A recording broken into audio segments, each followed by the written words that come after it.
17,000 मान्छे मर्दाखेरि चाहिँ प्रचण्ड लिनुपर्ने, जेन आन्दोलन हुँदाखेरि चाहिँ सरकारले लिनुपर्ने। व्हाट ननसेन्स भाइ, तिमीहरू पहिला नियम बनाऊ, तिमीहरू ल पत्रकारहरू तिमीहरू बनाऊ नियम। आइफोन समातेर वार्तामा किन बोलाउनु भएन उहाँले, यस्तो किन भएन भने जस्तो हुन्छ भाइ। हाम्रो क्वेशन यो भयो कि त्यत्रो भयो नि, त्यसमा जिम्मा त सरकारमा बसेकोले लिनुपर्ने होला नि त। सरकारको व्यवस्थापन राम्रो भएन होला, सरकारले नर्मली 2058 सालमा राजा मर्दाखेरि जिम्मा कसले लियो? सरकारमा को थियो? तत्कालीन प्रधानमन्त्री को थियो?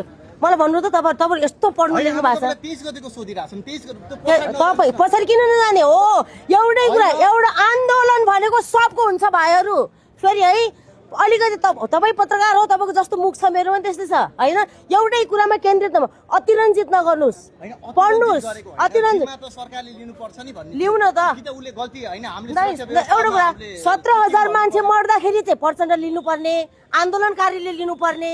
17,000 मान्छे मर्दाखेरि 10 वर्ष देशले क्षति बेहोर्दाखेरि चाहिँ माओवादीले लिनुपर्ने, अपोजिटको आन्दोलन गर्ने मान्छे लिनुपर्ने, अनि जेन आन्दोलन हुँदाखेरि चाहिँ सरकारले लिनुपर्ने। व्हाट ननसेन्स भाइ, तिमीहरू पहिला नियम बनाऊ, तिमीहरू ल पत्रकारहरू तिमीहरू बनाऊ नियम। हामीले बनाऊ न त। ल के गर्नुपर्छ ल भन, त्यहीँबाट जाउँ न त कुरा।